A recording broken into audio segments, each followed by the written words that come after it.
Yeah. Vincent Cassale is a native New Yorker from Queens. He's a former police officer, and during his work, he was able to realize one of his youthful passions of meeting many TV and movie stars. Upon his retirement, he decided to write a book about it, and I think we have him here today with the book. I was very impressed by the writing, and so therefore I want to welcome you today to our show. Oh, thank you, Mr. De Simone. My pleasure. Appreciate the opportunity. Vito is good. Vito? Yeah, tell me, I mean, it's a pleasure to have a police officer. This is the first time we have a police officer, and also as an author, of course. Tell me, did you have a difficult time in publishing? Yes, traditional publishing is extremely difficult. So what many people are doing is they're going the independent way, small press, self-publishing. It doesn't reflect the quality of your writing or anybody's writing. It's simply that there's no market. A publishing house decides whether you're going to be able to sell 1 million copies or 100 copies, and so therefore it is on that decision, on that possibility that they make a decision. That's correct. When you're an independent author, though there are many of them, and some people are swaying that way first, it's really the traditional publisher that gets the word out there, because that's the market where most people buy. It's people see independent books, and they don't really know what the book is about, so they they pick and choose as they like. You wrote the Coparazzi, which is an intriguing title. Of course, it's made up of cop and paparazzi. Yes. So it has to do with filming. But so this is basically your story about what you did while you were a police officer. Yeah, this is my story. The book is a memoir. When I was assigned, happily assigned to the NYPD movie and TV unit from 1989 to 1992. I see. So this represents your experience with finding the actors and my experience, my personal feelings. Yeah. Well, at this moment, we will not talk about this, but we will talk about you personally. Okay. You were born in Queens. I was born in East Harlem, actually. Oh, East Harlem. Yes. And you apparently you had a passion for actors and personalities from TV experience? Yes, when we moved to Flushing, when I was about 7, Flushing, Queens, and many people like other passions. They collect stamps or they collect certain toys, but I had an instant fascination with movies. My dad used to watch all the movies from the 30s and 40s, the Cagney movies, the Bogart movies, and every time he watched them, he would, tell me they were on, and I was just glad to watch them with him, and so this became my passion. And when he took us, me and my family, to see Ben-Hur for the first time, and the big screen, and the colors just exploded. And so yes, I've always had a fascination. I wanted to be an actor when I was young. Well, maybe you could tell us a little about wanting to become an actor. What happened? Just because you love the personalities and big TV and movie stars that you want to become one of them? Yes, basically that was it. In high school, I had my favorite classes were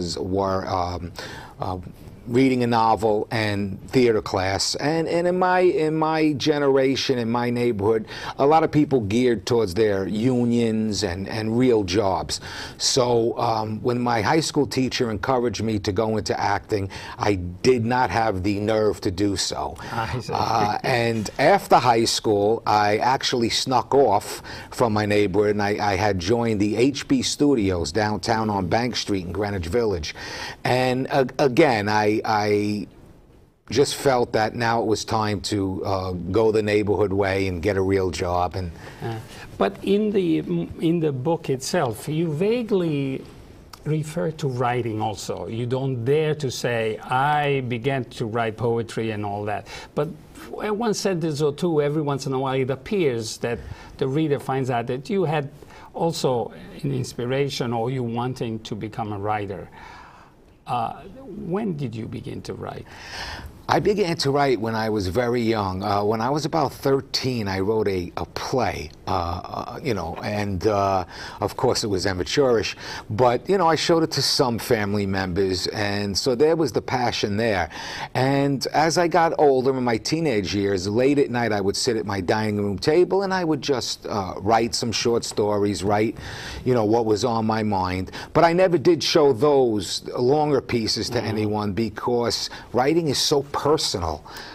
So I didn't think I had it, so to speak. But as you were adult and already a police officer, it seems from, I find from the book, is that you did send out some works, and apparently they didn't answer you. Right. As I got older, I started sending out, this was in my 20s, I started sending out short stories. And yes, I have envelopes full of rejection slips. But I still, I had this, I do have another manuscript, but I always had this in mind because it was my passion.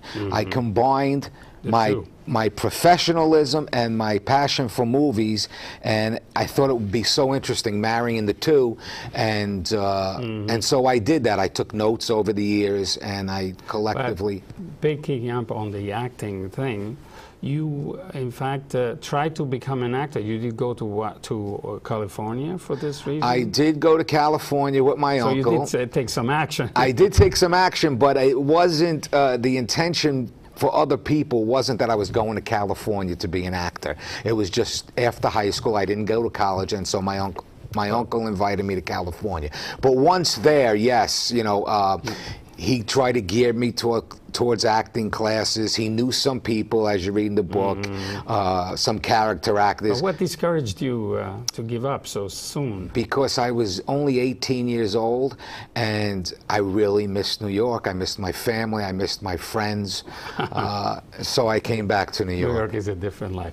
And so in 1986 that you became a 1984, I proudly became a member of the New York City Police Department, and I was assigned to the borough of Queens. Yeah.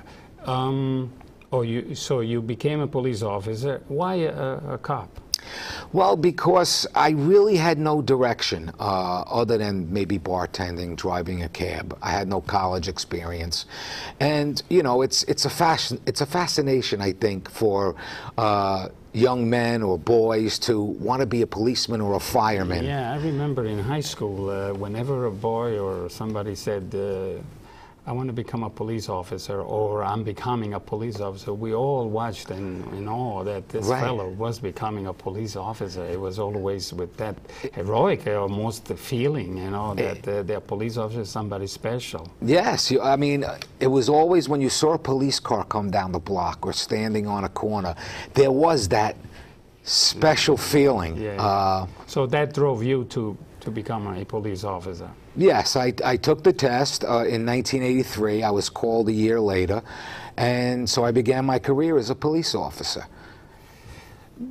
And then all of a sudden, well, after 2 or 3 years on the job, you discovered something which would help you realize dreaming. Oh, yes. In 1986, I believe it was, I discovered, and I don't even remember how, but I discovered there was a unit within the police department whose sole purpose was to work on movie and TV sets while they filmed in New York. Protect and preserve, assist in traffic conditions, pedestrian aliens.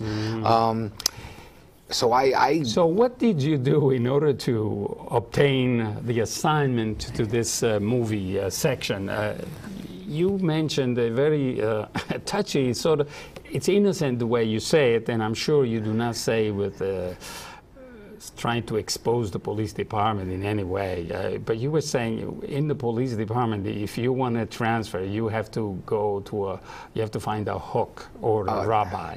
That's exactly right. And I had a hook to be in Queens to begin with, and so I called 3 hooks at the time, and they all made phone calls for me, but it still took me 3 years to be assigned to the unit. How, you know, somebody reading and say, oh, you need a hook, they could also see it, this is corruption. You know, you are influencing people to do something for you, and is this a generally accepted? No, that's a general practice. There's no corruption involved, and it's like any other job. It's who you know. And so if you knew, but that is what the corruption comes about. But you're looking for preference. You're looking to be chosen. But it's done. It's done every day.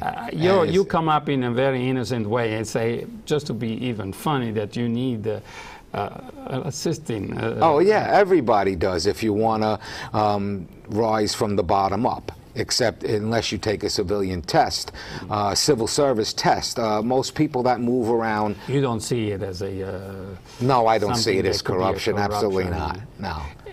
There's no give and take. Nobody's getting anything for it. Just do your favor. Right. It's not widespread to the point where it becomes institutionalized, that in order for you to move up... Oh, no, and make more pay or anything, nothing like that, no. So how long did you remain in the department? I did 20 years in the department. I retired in 2004 of January. And how many years did you spend at the movie? 3 years. Oh, 3 years. Yes, only 3 years. So what attracted you so much to this unit? Why did you want to become assigned or be assigned? Well, in all honesty, I was kind of celebrity obsessed because of my love for movies. And my wild imagination thought I would get into the unit first, somehow get a SAG card, and somehow get into the movies, which wasn't the case, you know, like any other dream. But I wanted to be around movies my whole life, and I felt that this was the opportunity. Oh, so you did go, and 3 years only. 3 years only, and so what did you do in order to at least approach these stars? Well, celebrities for me were intimidating, because I always idolized them, and unlike many other police officers who had no problem tugging on a celebrity's sleeve, I was very, you know, shy about that. Considering I was a man standing there in uniform, a grown man, you know, I wasn't as aggressive as many others. It also shows in the book that you had difficulty in asking, could you please, or how about a picture with an actor? Not necessarily because you were shy, but also you felt maybe as a police officer you were there to protect these people and not to bother them, you know. Well, one of the rules in the department, which I state in the book, is when you're assigned to the unit, they give you a instruction sheet, and one of the top rules was, under any circumstances, do not bother or ask celebrities for photographs or autographs, which was not adhered to. There was only 14 or 18 people in the unit, and everybody did it. And most of the stars, probably 99%, and you know, they were fine with it. They had no problem with it. So, can you mention a couple of these people? You have pictures in the book, which we will select a few. But can you mention who are these stars that you met? Well, as the stars at the time, Robert De Niro, of course, Al Pacino, musicians, Eric Clapton. You said he's like a god in the music industry. Oh, he's a guitar god. Yes, he is. And growing up, he was just, you know, I lived by his music. And even the old actors who were very humble, like Jack Lemmon. You know, there just was so many stars at the time filming in New York, like there is now, I suppose. And you saw the filming of very important movies like The Godfather? That was like going to Disneyland for me. Yeah. Because The Godfather book, as well as the movie, you know, it's just the best for me. It's my personal best. Well, so it's a successful movie. when I was assigned to that movie, I was thrilled, thrilled to death.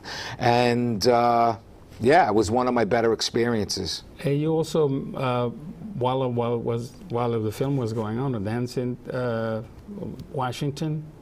Denzel Washington was filming Malcolm X in Harlem. And the thing about and if you see the picture, Denzel looks exactly like Malcolm X. Same outfit. But the thing I liked about Malcolm X and Billy Bathgate and some of the period movies was it's amazing how they dress the streets up to look as if you're in the 50s, like with the Bronx Tale with De Niro. They do the whole block, and it really is amazing. The whole block is changed. The whole block is the Bronx, and it's in Astoria, Queens. Just going back, as a police officer, during the older years, you must have done a regular police office work, right? Like standing on the corners, or? Oh yes, I walked foot posts. I worked late midnight shifts. I rode in cars. I was assigned to guard prisoners, to guard hospital patients. You never had to shoot. Thankfully, no, I never had to shoot anybody. I get asked that question. I think every cop gets asked that question. Yeah, I imagine. Well, to us from the outside, it may look a little glamorous to be a police officer, to be honest, because there's this heroic aspect, and also tragic, because many times we hear police officers shot and die. But are there any moments that are dull there, or? Yes, there's many moments that are dull. When you're walking a deserted street, or it's in the rain and you're by yourself, 8 hours becomes a very long time.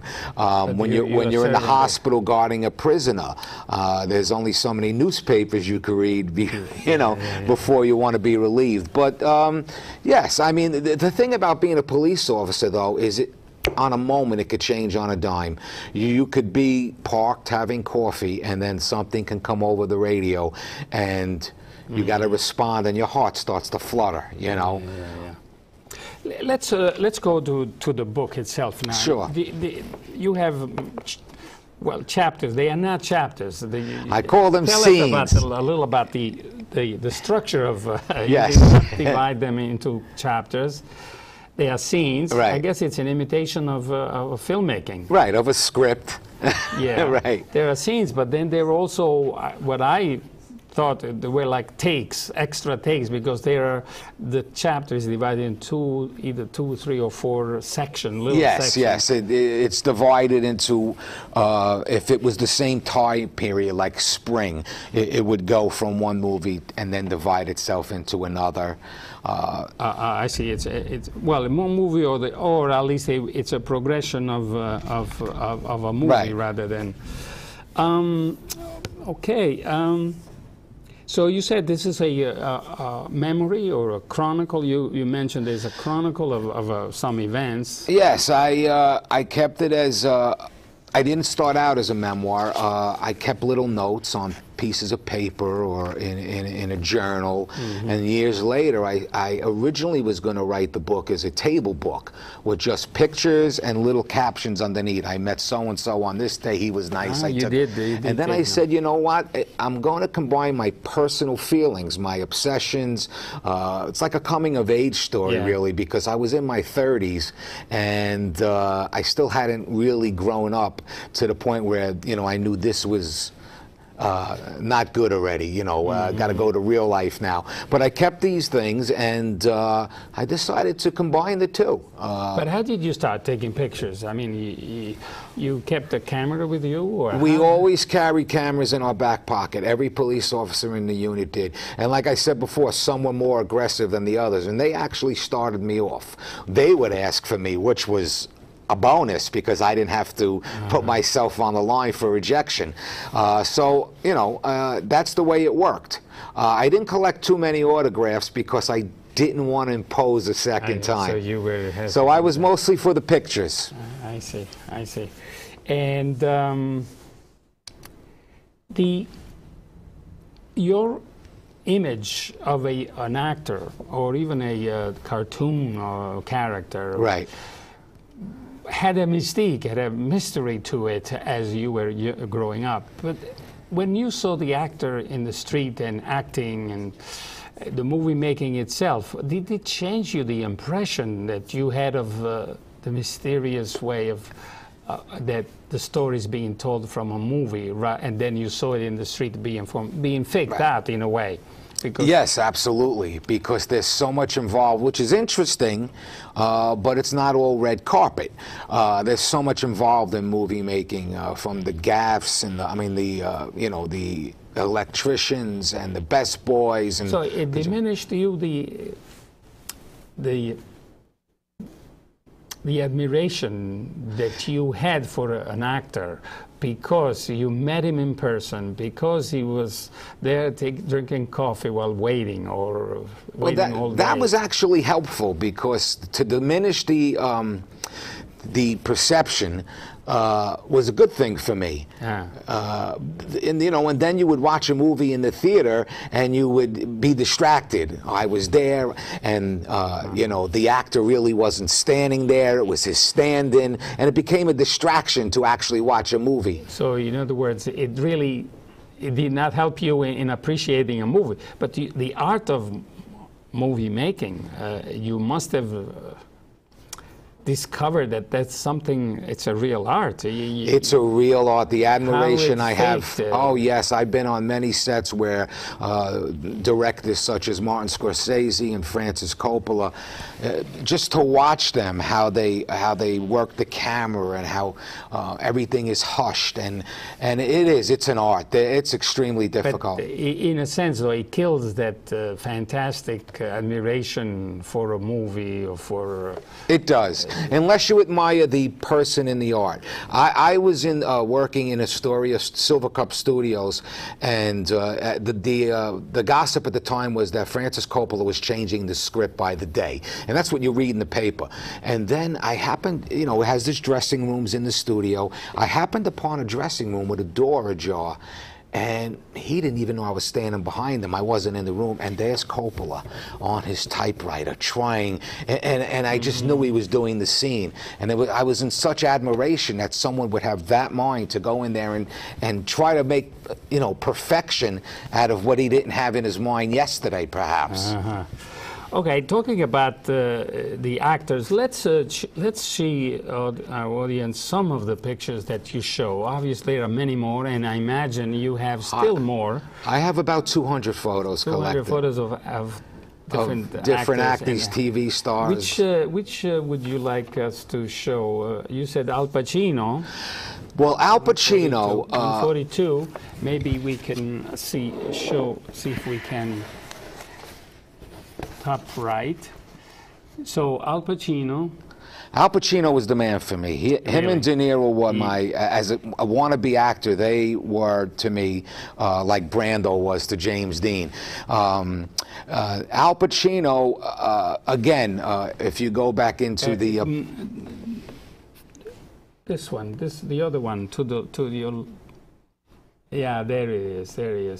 Now, is he in a costume here, or he's actually in costume as Don Corleone in The Godfather Part 3. And the thing with that is, coulda, woulda, shoulda. Al Pacino was a mysterious guy, always walked with his head down. It's tough to get him in a good picture. Some people did, but they attempted many times. And again, because of my lack of aggression, so to speak, and I saw him many, many times, I hesitated always to get a second picture. 146, you said Fred Gwynne? Fred Gwynne. On this side here. Who obviously played Herman Munster, is one of my childhood idols. That was my favorite show. Really? Yes, and I met both him and Al Lewis, who played Grandpa. But were you able to tell him that? Oh yes, absolutely. And he goes, all right, come on, walk with me, and he put his arm around me. He's so tall. He's, oh my God, he's as you could see in the photo, I needed a ladder to reach him. And it's a funny thing, because I had asked him, Car 54 remake was just being made, and I said, how come you weren't involved? And he goes, can I tell you something? I didn't like the script. It was garbage. I would like to show them Denzel Washington, because I believe here it's very distinctive, his costume. Oh, he was... Malcolm X. There could not have been a better actor to play Malcolm X. Yeah. As you see, And he's an imposing actor. Oh, he's a very imposing actor, but he would stay after... A lot of actors would run to their trailer after they've seen his film. He would stay and sign many autographs for residents. Let's go to a lady, 150. Oh, this is a model, if I'm not Yes, mistaken, that's right? Cindy Crawford, one of the most famous models in the world. According to you. According to me. many. And you talk about intimidation. This is just a gorgeous woman. And as you can see, we took a photo almost cheek to cheek. And at the end of the photo, she turned right, and she asked me where I worked, and she was this close, and I actually stuttered. I could not, you know, the guys were laughing. It was like Ralph Cramden stuttering. And of course, we noticed that you were much younger then. I was, this is about... 152, Robert De Niro over here. You went the one with your wife? Oh, that was an impressive moment, because that's my wife Christine, and that's Macaulay Culkin, and of course that's me. The impressive moment about that is, I felt like a little bit involved in the movie world, because they had the wrap party, the end of party when a movie finishes at Planet Hollywood, and we were all guided towards a private entrance, and it was a private party. So we all kind of felt like, you know, big deals. How about De Niro? It shows that De Niro is such a young, beautiful... De Niro, yes. De Niro impressed me, because I thought he would be standoffish. But there was 2 times in this particular picture, he walked out of his trailer and he saw me and my partner, and he actually patted us on the back. He's very young, right? Yeah, he said, I hope you guys wear your vest. You need to wear your vest. And then another time, that's one actor I wanted an autograph from. I followed him up the street. His bodyguard turned around and said, no, officer, no autographs. And he turned around, he goes, no, I'll sign for the officer. So that was very impressive for me. You also have a picture with so many... Those were, at the time, many famous models. You have Cindy Crawford again, Stephanie Seymour, Linda Evangelista, and the models are very friendly, musicians are very friendly, and you know, they would just take and pitch with us. This fellow is... the bottom? Yeah. That's Chris Christopherson. And again, very accommodating. He was my last photo, actually. So basically, in 3 years, you had about 200 pages? About 200 pictures, photos. yes. You should put them all together. I was going to, but it's just a part of my life, like I said. And obviously, in this movie unit in New York City, you went all over New York City to shoot on the scene, right? That was another wonderful thing about the unit, was the landscape of New York. I mean, from the vines of Gramercy Park. And you did not do apparently only movies. You also did advertising. Yeah, still photographies.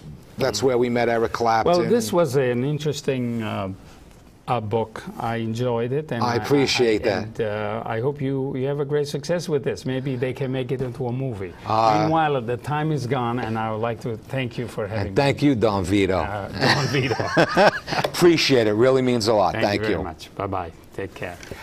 Please come next time when we are having another Italian-American writer. Was I okay? Yeah. I was okay?